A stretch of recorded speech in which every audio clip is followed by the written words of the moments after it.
Welcome to The Explainer. I am absolutely thrilled you're tuning in today because we're about to embark on a journey that fundamentally changes how we look at our own past. We're going to dive into those thrilling, unbelievable moments when literal dirt and dust gave way to paradigm-shifting truths. It's incredibly easy to think of human history as just a straight, uninterrupted line from primitive survival to modern genius. If you think back to your high school history class, you probably memorized a timeline that felt completely 100% fixed. But the reality, our understanding of history isn't fixed at all. It is constantly evolving, it is full of massive plot twists, and sometimes the ancient world was vastly more sophisticated than we ever dared to imagine. To really grasp how quickly our long-held assumptions can just shatter, you gotta think about the Antikythera mechanism. Picture this. It's 1900, and sponge divers swimming off the coast of a Greek island pull this crusty, calcified lump out of a 2,000-year-old shipwreck. Months later, that lump splits open to reveal precision interlocking bronze gears. It completely blew historians' minds. Created around the 1st century BC, this device mapped celestial movements and predicted events like eclipses and the Olympic Games. At the time they found it, literally no one believed the ancient Greeks were capable of building what is essentially the world's first analog computer. It forced the entire academic world to rethink everything. And that rethinking is exactly what we're doing today. Here is the roadmap for our explainer. First, rewriting history's rules. Second, Europe's hidden sophistication. Third, the first global economy. Fourth, prehistoric builders and scholars. Fifth, new cradles of civilization. And finally, lasers reveal lost worlds. Okay, let's dive right into this first point. Rewriting history's rules, and specifically, the myth of definitive history.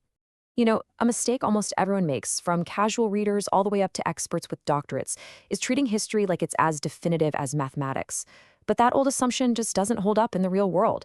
History relies heavily on biased accounts of the past, spotty archaeological evidence, and modern interpretations. Honestly, our history textbook should probably be written in pencil, not ink. Our quote-unquote definitive timeline is constantly at the mercy of completely accidental, paradigm-shifting discoveries that flip our understanding upside down. So let's look at exactly how these accidents happen out in the field. Moving on to number 2, Europe's hidden sophistication. This one involves looters, widows, and Bronze Age secrets. This story actually kicks off not in some stuffy university, but out in the woods with looters in the dead of night. In 1999, 2 guys with metal detectors illegally ripped a bronze disc out of the dirt in Germany and quickly sold it. By 2002, rumors of this artifact had hit the black market. Swiss authorities actually set up a tense undercover sting operation right in a hotel bar, arrested the sellers, and recovered the item.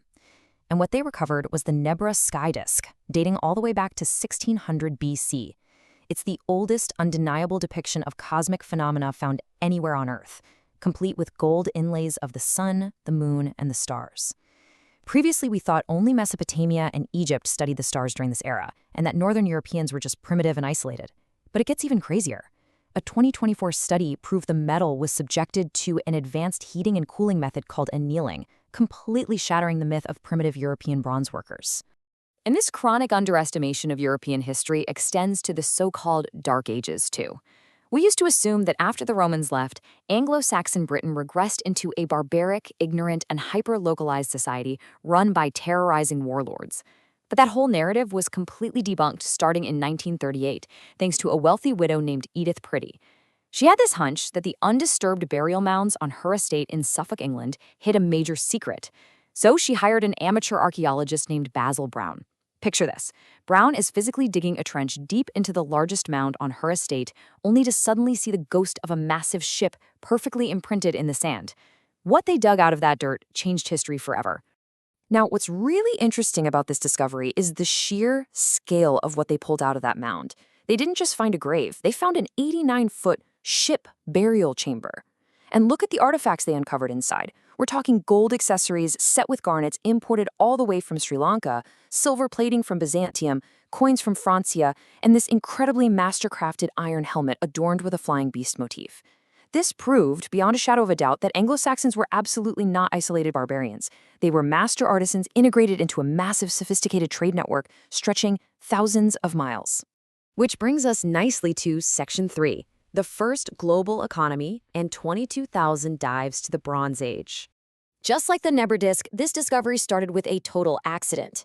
In 1982, a local sponge diver was swimming over a rocky underwater slope off the coast of Turkey when he suddenly spotted what he described as metal biscuits with ears.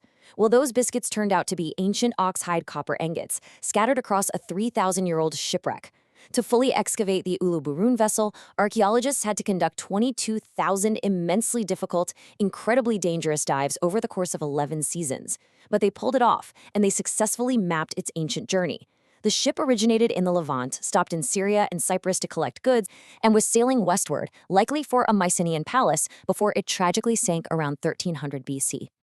And the manifest brilliantly illustrates the insane variety of international resources on board.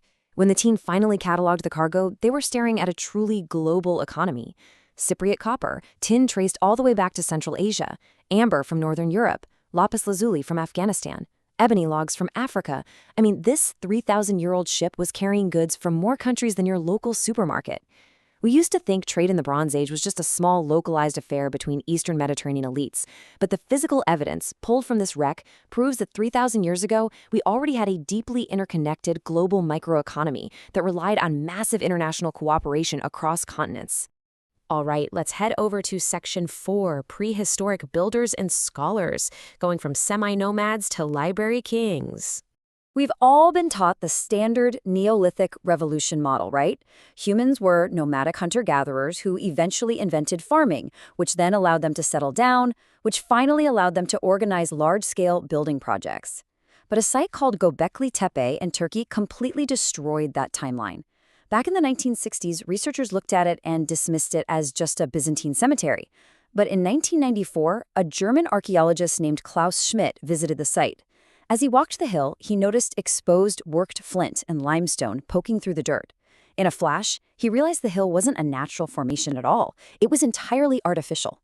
In 1995, his excavations revealed 50-ton T-shaped megaliths arranged in these massive circular enclosures. And the kicker? They were 11,000 years old. This gave us irrefutable physical proof that semi-nomadic hunter-gatherers were organizing mass labor and using complex geometry long before farming ever even existed. And it's not just prehistoric nomads who surprised us. It's the ancient warlords, too. Western history historically viewed the Assyrians of northern Mesopotamia as nothing but ruthless, cruel conquerors who cared only for war and bloodshed. But listen to the profound scholarly pride in this quote from the Assyrian king Ashurbanipal. I, Ashurbanipal, understood the wisdom of Nabu, the god of learning. I read the cunning tablets of Sumer. I mean, this doesn't sound like a mindless warlord at all. This sounds like a man completely obsessed with academia. And the physical evidence backs that up entirely. Between 1847 and 1851, British archaeologist Austen Henry Laird was excavating the ancient capital of Nineveh. Imagine the sheer shock when his team breached the buried palace rooms, only to find themselves wading knee-deep through a sea of tens of thousands of crumbling, cuneiform inscribed clay tablets. They had uncovered 2 grand palaces and the world's oldest complete library. Those 30,000 tablets covered everything from medicine to astronomy to history. They even featured scribal colophons, which are basically ancient library stamps detailing who copied the text. One of the most monumental finds here was the Epic of Gilgamesh, a Sumerian flood myth that predated the one found in Genesis by at least a millennia. It forced historians to realize that Mesopotamian civilization was vastly older and that Assyrian elites actually valued intense scholarship just as highly as conquest. Next up is Section 5, New Cradles of Civilization, Unearthing the Shu Kingdom. Back in the 1920s, a father and son were quite literally just repairing a sewage ditch near the Yangtze River in China when their tools struck a heavy, meticulously carved piece of jade buried deep in the mud. Work there actually halted for decades, but then in 1986, local workers stumbled upon 2 massive pits containing thousands of artifacts. We're talking jade, ivory, and towering 8-foot-tall bronze sculptures. And the digs haven't stopped. During 2020 and 2021, new excavations revealed nearly complete solid gold masks featuring exaggerated protruding eyes and these massive wide ears. What they had accidentally discovered was Sangxingdui, an unimaginably sprawling 890-acre Bronze Age city complete with temples, palaces, and suburbs. So the crucial point here is how this completely rewrote the map. The old assumption was that the Yellow River in the north was the singular cradle of Chinese civilization, and that everywhere else was pretty much primitive until influenced by them. But Sansing Tui proved a stunning new reality. This was an entirely separate, highly advanced culture, likely the legendary Shu Kingdom, thriving independently in the Sichuan Basin at the exact same time. It overhauled history, proving that multiple cradles of civilization existed simultaneously and only eventually merged. It is just a staggering reminder that entirely unique, highly advanced civilizations can just be lost to memory, completely unknown to us until someone digs a ditch. Finally, we reach Section 6, Lasers Reveal Lost Worlds. Mapping the megalopolises. When Europeans first arrived in the Americas, they largely assumed the native populations were primitive, and that regions like the Maya lowlands and the Amazon basin were simply too hostile to support massive populations. But in the 2010s, a technology called LiDAR changed the game completely. Here's how it actually works. An aircraft soars over an unbroken, seemingly impenetrable sea of green jungle, firing millions of pulsed lasers a second down at the ground. Those lasers cut right through the thick vegetation, reflect off the Earth's surface, and bounce back, digitally stripping away the leaves. Researchers then use that data to generate incredibly precise 3D models of the ground hidden beneath the trees. So when researchers from the Pacunam Foundation fired these lasers over 800 square miles of the Maya Biosphere Reserve in Guatemala, they expected to find a few scattered rural settlements. Instead, imagine them looking at their computer screens back in the lab, jaws literally dropping, as the digital canopy disappeared to reveal not empty jungle, but massive, sprawling city grids. They identified 60,000 hidden structures in that region alone. The lasers revealed huge cities, complete with fortifications, giant pyramids, terraced farms, raised roadways, and complex canal systems, all hiding right beneath the dense foliage. This discovery forced an unbelievable escalation in our understanding. We had previously estimated the absolute peak population of the Maya lowlands to be around 5 million.